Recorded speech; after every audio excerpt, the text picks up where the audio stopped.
All right, President Trump joins us on the phone live. Hey, Mr. P, it's your favorite talk show host. How you doing? Well, that's true. That's true. Greg, how are you? I'm doing great. It's always good to hear your voice. Good. Thank you. Yeah. Congratulations. Congratulations on beating all of those frauds that try to compete with you at a certain time of the evening. You're a little earlier, but I will tell you the numbers are incredible. Your numbers and their numbers are incredibly bad. Yes. And they deserve it. They have no talent, but congratulations. Thank you, Mr. President. So we all have a bunch of questions. I'm sure we'll get to one of them. Okay. I want to ask you, how do you deal with people who might be disappointed because they voted, let's say they voted for you on the assumption of no wars, and then this happens and it's inconsistent with their wishes? What would you say to them?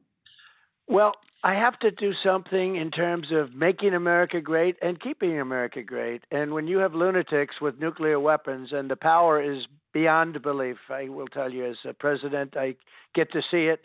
My uncle was a great professor at MIT, and he knew more about nuclear at the time than anybody. He told me stories that were horrible in terms of the power, both beautiful in terms of putting it to good use, but really bad for destruction purposes. And his statements from years ago were, he really got it. He really got it. He was a highly respected man.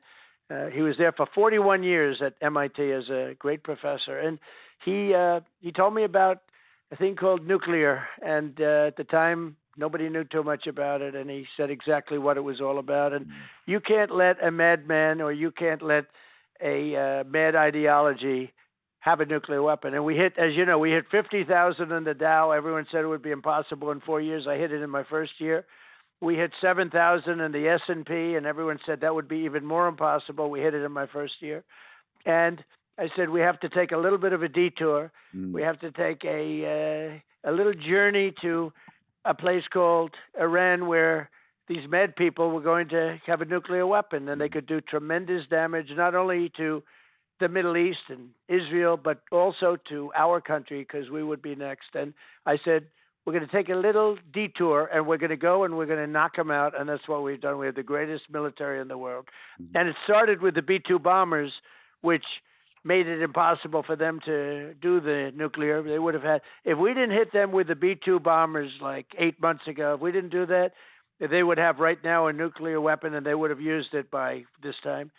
And it also happened with Barack Hussein Obama, if you've ever heard of him. Barack Hussein Obama, terrible president, absolutely a divider and a terrible president. And when he did the Iran nuclear deal, he gave them a path to a nuclear weapon within a short period of time. They would have had a nuclear weapon a few years ago, and they would have used it on Israel. They would have used it on the Middle East. And you saw that when this all started. They had no tremendous problem with Saudi Arabia, and Qatar, and you take a look, and UAE, Kuwait, Oman. They had no problem with them. They were doing fine, and yet they hit them with, in the case of UAE, 1,400 missiles, ballistic missiles. And what they were going to do is they were going to hit the Middle East, and they would have hit it with nuclear if they had it, because they're stone cold crazy. So in order to keep our country great, I said, we're going to take a fairly short detour. We're going to show everybody that there's nobody even coming close to us militarily. Nobody even comes close. We have the greatest weapons. We have the strongest military. And I rebuilt it. I built and rebuilt our military in my first term, and I got to use it a little bit more than I would have liked to be able, because we had Venezuela, and now we have this. But we're going to keep our country safe. You can't let this happen to us or, frankly, anybody else in the world. We're doing a big service to the world. Mr. President, Kayleigh McEnany here. I do want to ask you about the breaking news. You just put out on Truth Social that you will be pausing energy plant destruction by 10 days to Monday, April 6th at 8 p.m. Eastern time, because the negotiations are going very well. I would never ask you to reveal to the public specifics, but could you broadly characterize where we are at? Well, the Iranians asked me to do that, and I was not happy with them, because I made a statement that we're having productive negotiations. I don't know that they get there. Maybe they do. Maybe they won't. I mean, look, in a certain sense, we've already won, because we've knocked out their Navy. We've knocked out their Air Force, completely knocked out their Air Force, just about completely knocked out. We knocked out 154 ships, and pretty good ships. In fact, I said, why did we just take them instead of sinking them? We could have used them ourselves, right? But they like showing how tough they are. They like them at the bottom of the sea, probably a little bit better. But think of it. We knocked out their Navy. We knocked out their Air Force. We knocked out most of their missiles. They're down to about 9%. We knocked out their missile launchers, which is a big deal because without the missile launchers, the missiles don't do very well. You can't go to your window and say, let's throw a missile out of the air. And we knocked out all of their communications, their telecommunications, and very importantly, we knocked out their anti-aircraft apparatus, which was very good, but it didn't last long because we hit it the second night, and we're just free flying right over the middle of Tehran, do whatever we want. And one other thing we knocked out was their leaders. So we knocked out the supreme leader, as they called him, Khomeini. We then knocked out. They then named another one. We knocked them out, and we knocked out part of the third group. And we're just holding for the rest. We know where they all are. And it's one country that does not want to be. You have very few people want to be the leader. You know, everyone wants to be president of the United States. Everyone wants to be president or whatever, prime minister of a certain country. There are not a lot of takers to be the head of Iran right now. I will tell you, they're all fighting not to. We don't want that position. But they asked me if they would, Kayleigh, importantly, they said to me very nicely through my people, could we have more time? Because we're talking about tomorrow night, which is pretty quick. And if they don't do what they have to do, I will knock out their power plants. And he said, does that include nuclear? Because they have nuclear, you know, plenty of money. They have a lot of money, and they built nuclear and they built regular power plants, but they're massive and very expensive, billions of dollars. And so I gave them a 10-day period. They asked for 7. You're going to say, oh, Trump's a terrible negotiator. They asked for 7, and I said, I'm going to give you 10 because they gave me ships. We talked about the 8 ships, you know, the president that I talked about the other day. But they asked for 7, and I gave them 10. You got 10 days, and they were very thankful about that. Now, they may say, oh, we're not speaking. I don't like that because that wasn't true the last time, as you found out. But we are speaking, and it's going fairly well, and so I gave them 10 days. Well, that was nice of you. Very generous. Mr. President, See, it's Kennedy. I am. Yeah. So you talk about some of the people in Iran who are left in the regime. They don't want to be the supreme leader because they know it's probably a short-term position. There are a lot of Democrats in this country who would like to be president. They would like to succeed you, and they are using this war as a battering ram. People like Seth Moulton, who ran in 2024, he is saying that, or sorry, 2020, he's saying you are losing this war. And my question for you, in terms of people who may be giving you pushback on the Democrat side and even some within your own party, what does winning this war look like? Well, we've already won the war. Militarily, we've totally won the war. We even knocked out all their they call them mine droppers. They drop. How'd you like to have a country that has 22 ships that do nothing but drop mines in the water? You know you're off to a bad start when you hear that. Now, a guy like Moulton, I don't know who he is. I don't think I ever met him, but he's a loser. I mean, I watch him on television. He's a total loser. And they use this, you know, I watch poor Chuck. I mean, Chuck Schumer is a great Palestinian, represents the Palestinian nation right now. He's no longer Jewish, I guess. What he's done to the Jewish people is incredible. They hate him. But remember this. They are good at one thing, sticking together. They have horrible policy, and they lie. And, you know, they did everything they could to beat me. I won 3 times. Unfortunately, the election was rigged the second time, and everybody knows it. And now all the proof is coming out. It's coming out loud and clear. We won by millions of votes the second time. But I don't talk about it. I go on to let's do it again. You know, if I didn't think I won the second time, I knew I won by a lot. I wouldn't have run the third time because, you know, that's like the ultimate poll. But I knew how well we did the second time. But the third time we made it too big to rig. So for those people that say the level of popularity, CNN, your friends at CNN, fake news CNN, one of the worst networks you'll ever see, one of the most dishonest, disgusting groups of people. But what happened is they did a poll, and the poll came out yesterday or day before, and is Trump losing MAGA support? The poll was 100%. And you know their pollster. He's got a lot of energy, and he's pretty good. He probably won't have a job very long. But he said, whoa, whoa. It was 100% of the people, the MAGA people, and which is mostly, I think MAGA is almost the whole Republican Party. You want to know the truth. Almost everybody endorsed wins. Almost every single person that I endorse wins. And Kayleigh knows that better than anybody. She was witness to it for a long time. And she's doing a good job, by the way. But almost everybody. So they did a poll at CNN 2 days ago. And I think you probably saw it. Maybe you put it on. But it was 100% support. So it's wrong. We have people that are weak or stupid or low IQ people that don't mind having Iran have a nuclear weapon. The MAGA people are smart. Now, that doesn't mean they want us over there for, like Bush, for years, just for years. I always said, don't go into Iraq, but if you do, keep the oil. Well, we are a very powerful military. We're the most powerful military nation in the world, and we did a big number on them. And our people like it because they don't want to see us 100%. Think of it, 100% in a CNN poll. A CNN poll, which are the worst polls, almost as bad as Fox polls. I hate Fox polls. Honestly, whoever does your polls, they're terrible. Rupert Murdoch has promised me for years he's going to get rid of your pollster, but he doesn't do it. I don't get it. But your Fox polls are terrible.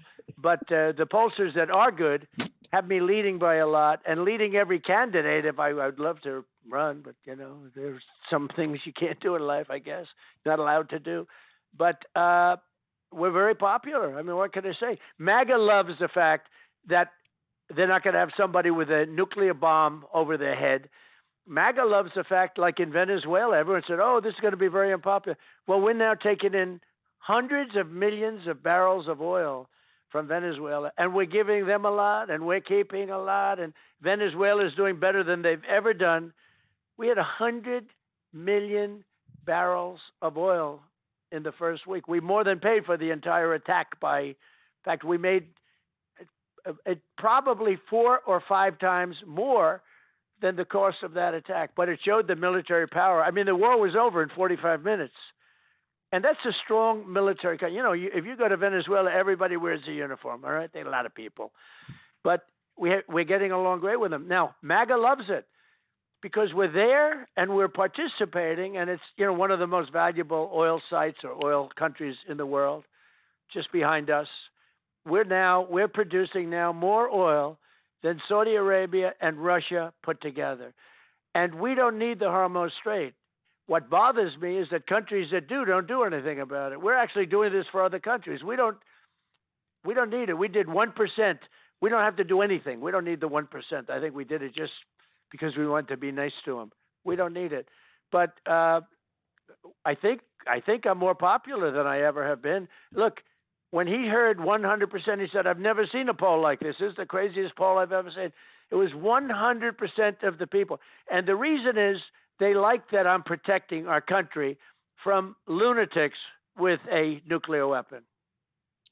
Mr. President, the next time you do this on the 5, can we have you on set? Because we really want you to sit next to Jessica. I think you'd be a good influence on her. Can you do that? Well, I think I watch Jessica, and I'm not a fan. And she uses fake numbers. She'll give, well, he's only polling 42%. That's not right. Polling very high, actually. Polls are just like, I hate people that use fake polls because polls are just like bad journalists. Bad journalists, they write fake stories. Well, fake polls do damage also. But that's the thing. I'm sure I'd like her. I'm sure she's a lovely person. Yeah, she's a lovely person. She really misses the fact that she's not here. I get it. Yeah. We're working on her. Don't worry. Now tell me, did she not want to do it, or did you kick her off the show? Nice. We didn't kick her off. She had a previous schedule that she couldn't change. But let me ask you about Iran. You kind of suggested that we'd knocked out Ayatollah Jr. Have we? And did the CIA tell you that Ayatollah Jr. is gay? Well, they did say that, but I don't know if it was only them. I think a lot of people are saying that, which puts them off to a bad start in that particular country. I sort of have to smile to myself when I say I see people trying to defend the Palestinian regime for women, women for Palestine, but they kill women if you don't wear a certain if you don't wear a certain cloth all over your face, you have no chance of living. And, when I look at gays for Palestine, but they kill gays. They kill them instantly. They throw them off buildings. And I'm saying, who are the gays for Palestine? And they have a significant amount of gays for Palestine. Now, I think I did very well with the gay vote, okay? I even played the gay national anthem as my walk-off, okay, for my campaign. And I think it probably helped me, but I did great with no Republicans ever gotten the gay vote like I did, and I'm very proud of it. I think it's great. Perhaps it's because I'm from New York City. I don't know, but the gay national anthem was my walk-off, and I think it probably had. But think of it, gays for Palestine, but they kill gays in Palestine. So when they hear that, I think probably we can talk them out of it. It shouldn't be too hard. Hi, Mr. President. It's Dana. And Hi, Dana. I think it is alarming that we have not been able to see or hear from any of the Iranian people. And I imagine that is because their internet is shut down. And I think there is some general worry about them. Obviously, their government treats them terribly and killed tens of thousands of them in January. Like Kayleigh, I would never ask you to tell us something that is classified, but do you have any insight as to how they are doing? Do they have drinking water? Do they have food? Right, I do. It's upsetting. I do. But first, do you remember when we had lunch years ago in the base of Trump Tower when it was a brand new building? It was a long time ago, yes. A long time ago, and you haven't changed. Oh. You have not changed. Now, I'm not allowed to say this. It's the end of my political career, but you may be even better looking, okay? So I don't know what you're doing. But I will not say makeup that. has a lot I will to do not with say that. that because that will end my political career. You're not allowed to say a woman's beautiful anymore. You know that, Jesse. You got to be careful. Jesse's always in trouble. No, he's borderline on this Yes. stuff. I mean, he's really, but no, it was great. I still remember it very well. And look, in my opinion, when you look at what's happened, they're petrified because the one side has guns and they have very nasty guns. They have the worst guns and machine guns. And what they do is they shoot you. And the people are brave, but they're not brave when they see people going down left and right. No matter who you are, I don't care how brave, unless you're really sort of stupid, you can't really protest. And the only reason they're not protesting is because they're being shot one after another. And they're doing it with snipers, where they have snipers in buildings. Not that they have to be snipers because they have, free range. But it started with the women. You remember about a year ago, we had 250,000 women? Well, they had women being shot right between the eyes from snipers, 4 or 5 snipers in buildings pretty high up and a little far away. And when you see, and you're a woman or you're a man, frankly, and you see a person dropping to the ground, bleeding from the brain badly, and then you see another one on the other side, and then you'll see 5 or 6 or 7. That's all it took. You run, and they ran, and they never came back. And if you noticed, about 2 weeks ago, they put out a notice that if you protest, we will shoot you. They killed him. Look what they did to the wrestler. They killed him for speaking up. They killed him. He was a star wrestler, great wrestler, actually. Iran has great wrestlers. And he was a star, one of the best. And they killed him because he spoke up. He spoke against the regime, which is largely decimated. You could really say we have regime change because they've all been killed. They're all dead. Nobody really knows. The reason they gave us the 8 ships is I wanted them to prove that we're dealing with somebody that's allowed to deal. And they say, we will give you a present. And the present was 8 ships. We're going to give you 8 ships. And they actually made it 10. There was 8. And I heard on one of your shows 2 days ago in the morning, a very good show hosted by very good people, Fox and Friends. And by the way, I have to say, Maria's great. You got a lot of great people, you switch back and forth. Maria's great. You have so many great people, a couple of bad ones, but you can't have everything. You have a couple of lousy ones, but you can't have everything. But I watched on the show in the morning. They said, it's very surprising. There are 8 ships coming up the strait, and it's exactly what they told us they were going to give. And then they added 2 more. And that proved to me that we're dealing with the right people. But then they didn't want to say that publicly. And I said, well, you should say it publicly. And now they are saying it publicly. Mr. President, let's shift on to other topics. I'm debating whether to be serious or not serious. I'm going to go not serious. Do you think Biden would do this interview? Can you imagine? No, Do you definitely think not. Biden, Sleepy Joe? No. No way. It would have ended in the first 12 seconds. You know, you're doing the what White we House had. Correspondents' Dinner for the first time, and you're going to attend. Why wasn't I asked to do the roast?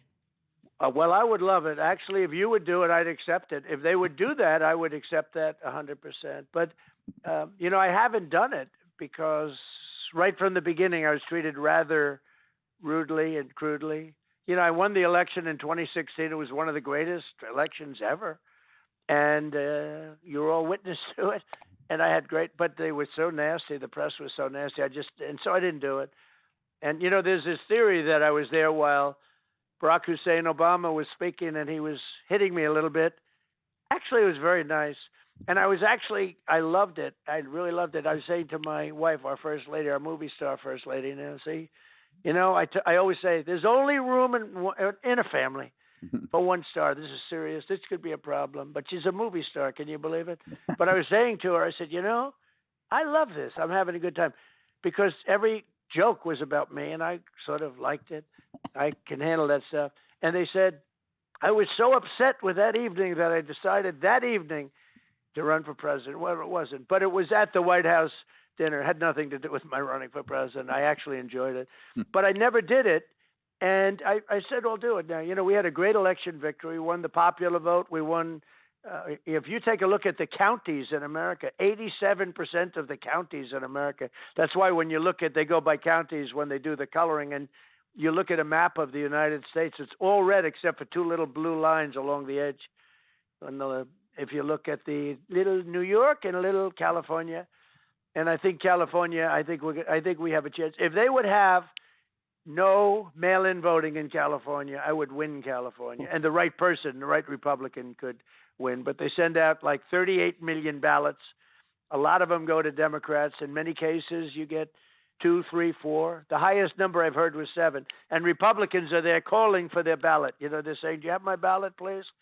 So anyway, but we won 86% of the counties in America. So, you know, it was like a great election. And I don't know. I think as bad as they've been better to me than they were in the first 4 years. It's hard to be bad. We will soon, you'll see. I mean, we had up until I decided to make this little journey, as we talk about, to Iran, we've had the best economy ever. We have $18 trillion being invested in our country.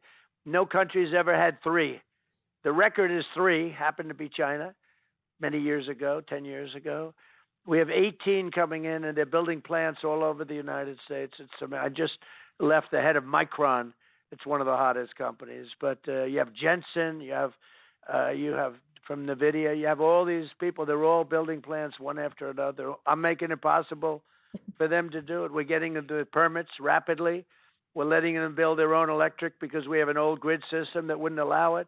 So we're letting them build their own electric plants. They're building electric plants for every one of their big buildings because they're massive buildings that we wouldn't be able to supply that kind of power. You know, they need the new factories in this country need more than double the electricity that we currently have for the whole nation, for everything.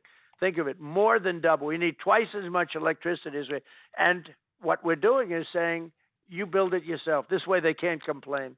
But we're getting them fast approvals. Lee Zeldin is doing a great job. Mr. President, Kayleigh again. 2 things happen tomorrow. TSA misses their second paycheck, $1 billion in missed paychecks, and Congress is set to go on a paid spring break vacation. Thune says he's given his last and final offer to Democrats, and you tweeted out today, terminate the filibuster. Thune said, I got a call this morning to that effect from the president. Where do things stand with TSA? Will they get paid, and should Republicans nuke the filibuster to do it? Well, look, I like John Thune, and it's not easy for him because he's got 3 or 4 people in there that, I'm not big fans of, frankly, and that don't vote for us like they should. You have, perhaps I shouldn't mention their names, but you have 3 or 4 people that I am not at all fans of, and it's not an easy job for John. And I'm telling you, the Democrats, the one thing they do is they stick together. They don't have these people like Massey, who's just a terrible congressman. They don't have Rand Paul. I call Massey Rand Paul Jr. They both come from Kentucky. I call him Rand Paul Jr. Never votes, no matter what. You can give him voter ID and 5 other things that are perfect, and he'll figure out a way not to vote. It's just there's something wrong with the guy. Rand votes. Rand said Trump is one of the greatest presidents in the history of our country. And I called him and I said, I'd rather have you vote. Take the statement back. Just give us your vote. But, I sort of like the guy, but he just doesn't vote for good things. It's just crazy. He wants to be a libertarian, I guess. But he just said, I'm fine with libertarians. I'm sort of a libertarian myself. But you have others. You have Murkowski from Alaska. I've given Alaska probably more. She's a very difficult person. Very, very very terrible person, to be honest with you. And you have Collins. And I won half of Maine. I win Maine. I win the lumberjacks and the fishermen. I win those big, strong lumberjacks. They like Trump. But she wins the other part of Maine, and I hope she wins because we have to – she's a good person, actually. But we have to win. We have to keep the majority. Otherwise, all of the things that we've done – are going to go down the tubes. But I would terminate the filibuster, and I'd take a vote, and I'd have everything done, and I'd vote on voter ID, and I'd vote on citizenship. I'd vote on no mail-in ballots other than if you're, military or you're ill or you're traveling. I mean, I'll be generous about it, but no mail-in ballots. They're inherently dishonest. Jimmy Carter said that. The greatest thing Jimmy Carter ever did was after he got out of office. He had, because his tenure in office was not good. He did something that is horrible. He gave away a thing called the Panama Canal for $1. This was perhaps the worst deal ever made. The Panama Canal for $1 was not good. It was I don't know if you know, Panama Canal was the most expensive thing, if you bring it to current dollars, ever built in the history of our country, in the history of the world. And it was a massive, we lost 38,000 people because of the mosquito and a particularly vicious snake. This was not a friendly area. This was not a hospitable climate for the climate change people. And they built the Panama, but they lost 38,000 American lives were lost. And it was the most, at the time, it's the equivalent to $5 trillion today. And he gave it away for $1. It's also very profitable, by the way. Always was very, very profitable. Should never have given it away. So, I like to see things done. I would like to see the filibuster terminated. I think it's great. And here's the one thing, and I saw Greg say this the other night, and I do like his show. I like all of your shows, actually. I'm glad Jessica's not there. Because I think, I think your show would be better without her. But, who am I to say that? Isn't that terrible? I think it would be a lot better. But, Kennedy, you're doing an excellent job. Thank you. But, we have a filibuster that would give us the right to vote, and we wouldn't need the Democrat votes. And you have a couple of Republicans. But remember this, and you all said it, they are going to vote for it if they ever get in a position where they get the presidency, and hope that doesn't happen because they would destroy what we built. But if they ever got in a position where they got the majorities in the presidency, they will vote on it in the first hour. Maybe the first day, but I think the first hour. And when you know that, why are they doing this? They should vote on the filibuster, and they should approve everything. And they should also get voter ID and all of those other things that I said. For instance, men and women's sports voted in. Just voted in. We're winning it anyway, but voted in. There's so many things. They're like 100. I love when they say they're 80-20. They're not 80-20. They're 98-2. And vote this stuff in. But some Democrats, they stick together, and the Republicans, it only takes 3 or 4 people. And we have a few beauties. Mr. President, speaking of mosquitoes and snakes, Gavin Newsom, Kamala Harris, they're both on book tour, taking some shots at each other. Kamala took a shot in her book on Gavin. This is sound of Gavin reacting to that. Listen to this. Go. Why don't you guys like each other? No, quite the contrary. So BFFs. That goes back 20 plus years ago. I think the press and pundits want to make something of that. And so they try to color it in. She gave me a little shot as it relates to the actual truth of the the walk I was on. She added that in. I think it graded some color for the book. It certainly helped her book sales. Not my component part, but that book is done unbelievably well. Did you read it? Well. I did not fully read it. I've got it. I've read excerpts. I admit, Kamala, I have not fully absorbed the book. So who do you think is going to rise to the top, Newsom or Harris? Well, first of all, he said he can't read. Okay. You know, he did an interview. I have no idea who did the interview. I've never seen the gentleman. I'm sure he's excellent. But he did an interview a couple of weeks ago that was maybe the worst interview for a professional politician that I've ever seen. He said he's mentally incompetent. He can't read a speech. He said things about his brain. He's got bad board scores. He's got bad this. And then he looked at the room and he said something to the effect that, I'm dumb just like all of you people. And he ends up being called a racist because of that statement. This was the worst interview, but he admitted that he was a stupid person. And we don't want a stupid person as president. And if you watch him with the hands and everything else, there's something wrong with the guy. He's a nice-looking guy, but he's losing the look. He's losing it. It happens. It happens. It's all right. He's losing the look. And, you know, we want an intelligent person. He admits that he suffers from mental disability. He admits it. And somebody said, a reporter, a fake reporter said to me, well, it's not fair that you talk about he's mentally disabled. I said, yeah, but he said that he's essentially mentally disabled. And I think it's fine. I just don't want it in a president, okay? We have enough problems. We just had that, by the way. We went through 4 years of that, and look what it got us. Not good. Not good. Not good. It got us Sleepy Joe. Hi, it's Dana again. So I have a kind of a pop culture question for you. Okay. So I'm new to New York, relatively speaking, so 15 years. And there's all of these young people across America are watching Love Story, which is the story of JFK Jr. and Carolyn Bessette. And I'm curious, Did you know JFK Jr. and do you have any nostalgia for the 90s? So a little bit, but actually I love the 80s a little more than the 90s. The 90s I was fighting hard. You know, we were in sort of a depression, a countrywide depression. And depressions aren't great when you're in the real estate business, but I did great in it. I did well. I always made money. I made money in good times and bad times, but it was it was a sort of a nasty time economically a lot of the nights. But I actually knew him and liked him, and he liked me, believe it or not. He actually put me on the cover of his magazine, George. And I got to be friendly with him, and he would go down to Mar-a-Lago with me and with Carolyn. It was a tragic thing. Look, he was going to sell that magazine, which was, a little bit of an anchor. It didn't work out too well. It was okay, but it was fine. Today, magazines are not doing too well, but in those days, they'd be all right. It was all right, but it wasn't great and wasn't good for him. His mother he wanted to be a Broadway actor more than any other thing. He wanted to be a Broadway. I knew him very well, actually. He liked me. Can you believe it? He liked me. And I liked him. Let me tell you, he's a very handsome guy. He was a handsome guy. You don't get better looking. And he was going to run for politics. He was going to run for the Senate. He told me. And nobody would have beaten him. And he probably would have ended up being president because he had a lot of good things. He was sort of a great guy.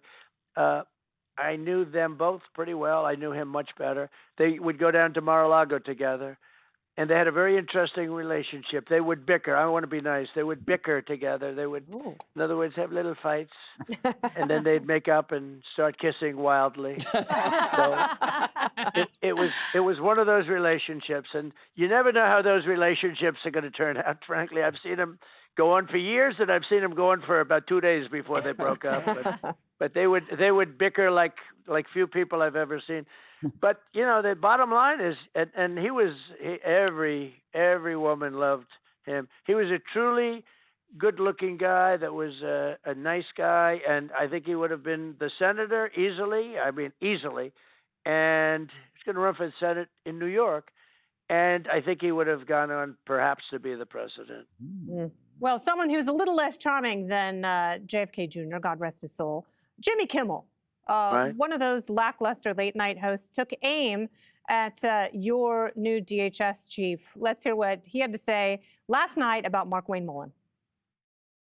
Trump's got a whole new generation of thinkers lined up, including his newly confirmed Secretary of Homeland Security, Mark Wayne, Chuck Mike, Bruce Dave Mullen.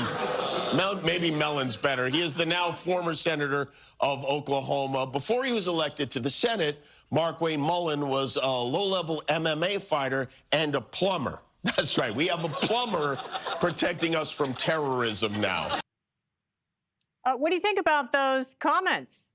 Well, I've watched this guy. He's a loser. He gets no ratings, none. He's got no talent. He's got Trump derangement syndrome. I mean, I whenever I watch, I just can't believe that he's even on the air. He shouldn't be on the air. In the old days when you didn't have good ratings or you didn't have any ratings practically, you get fired. He should be canned. Mark Wayne is fantastic. He became very successful. He took over a small company from his parents, and he made it very, very successful, made money. He was also a very good fighter, very, very good fighter. I don't know. I never heard low-level MMA. I mean, if you fight these guys, these are rough cookies. And if you fight, and he had a good record, he had a very good record in fighting. But that's unimportant. But he is sort of a fighter. But more than anything, I call him country smart. He's a very smart guy. He's got a great way. Everybody loves him. He got a couple of Democrat votes, which is shocking nowadays, right? But everybody loves him, and I think he's going to do a fantastic job. He's got a great way about him, and people respect him a lot. Mr. President, could I ask, where are you right now? I know that may be a weird question. Are you in the Oval Office? I'm in the Oval Office. I'm usually there waiting for a call. How are we doing on Iran? How are we doing in Venezuela? How are we doing in all different things, all different aspects? I cover a lot of different topics. No, I love the Oval Office. It's the greatest office anywhere in the world. I have people come in, the biggest people in the world, presidents and prime ministers and the biggest business people.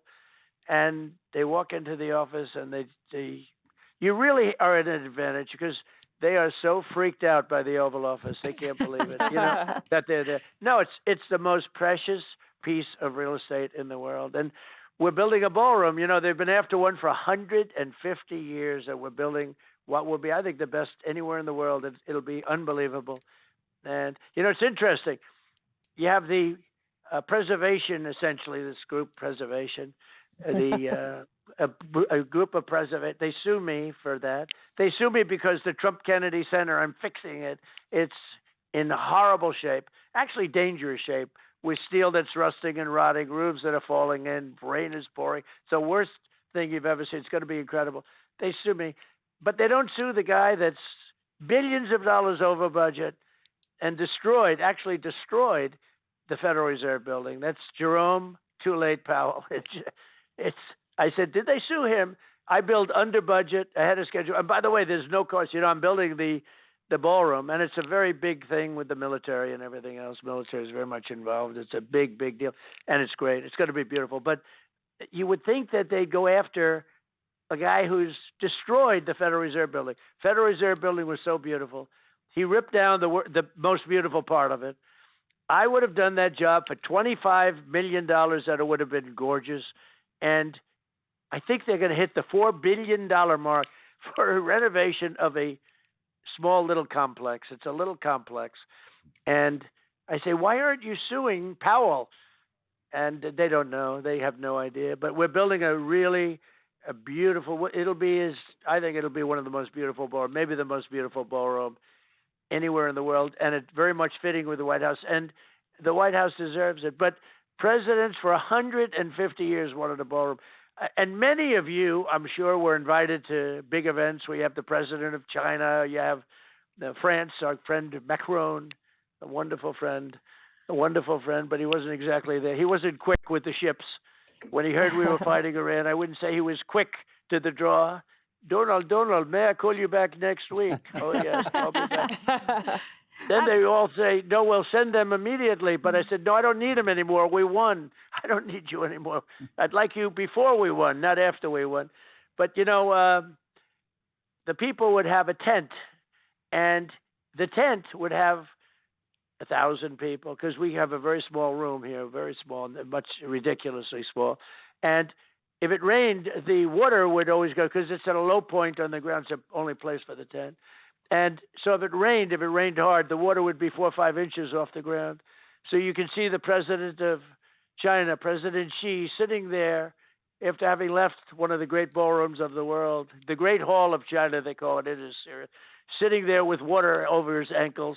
Now we're giving them one of the and by the way, no taxpayer money used at all for all this stuff. The Ark, we're doing a triumphal arc, which was the circle by the bridge, by the Arlington Bridge near Arlington Cemetery. They've wanted to be built for 175 years. A thing got in the way, a little event got in the way called the Civil War. The Civil War. They were going to build it, and then they had the Civil War, and that I think it was a good excuse. But we're doing that. We're getting it built. It's going to be beautiful, and we're doing a lot of good things. Could we ask you one last final question before we lose our show to Brett Baer? Yes. This comes from a very dear friend of mine. She's curious who you will be rooting for at the Masters.